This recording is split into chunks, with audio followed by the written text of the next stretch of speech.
Malcolm Offord may not be a household name. Nevertheless, this is a significant blow for the Conservatives in Scotland. One source messaged me saying how surprised they were. Another said they felt stabbed in the back by this defection. And he will now stand to be a candidate for reform in those upcoming Scottish Parliament elections next year. Now, his defection was being pitched by Nigel Farage today as a big surprise. Mr Farage boasted it had not been leaked to the media. Unfortunately, I looked out the back window of this hotel 40 minutes before it happened and saw Mr Farage having a fag with Malcolm Offord, which rather ruined that surprise. The defection nevertheless delighted the hundreds, I think around 700 members of Reform who had paid to be at this rally this afternoon. This is the largest rally for Reform I have seen take place in Scotland, and it comes after a week where Mr Farage has been under fire in Scotland for tweeting a video. It was a video highlighting that 1 in 3 school children in Glasgow do not speak English as a first language. It was condemned as racist by the First Minister, and of course, as you say, fielding all those questions about a story first reported by Channel 4 News over a decade ago that he made anti-Semitic and racist comments while at Dulwich College. Now, Mr Farage left very quickly after this event, so it was Malcolm Offord who was left to face the media.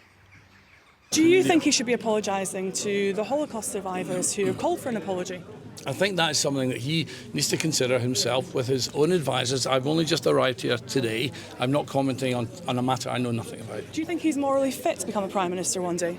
Look, I think this is a question that you could ask of any number of the previous Prime Ministers we've had. You've just joined this party, okay, so you should surely are asking that question of Nigel Farage. I believe he is morally fit to be Prime Minister, yes I do.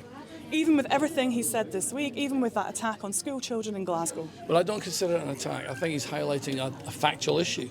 And it's an issue that people are talking about on the doorstep, and people want to. So it's not a dog whistle. I don't believe it's a dog whistle. I think it's a fact, and I think it's something that needs to be resolved. And I think the community wants it to be resolved, but it needs to be talked about and not ignored. And just finally, you're a millionaire peer who previously got a UK government role without ever being elected. This doesn't say that Reform's an anti-establishment party, does it? What does Reform offer the people of Falkirk, a working class community? Well, what we want to do is revitalise local communities. We need to have an agenda in Scotland for work and prosperity, and that is why I've joined Reform UK. Well, Falkirk is perhaps the most volatile town in Scotland for immigration debate.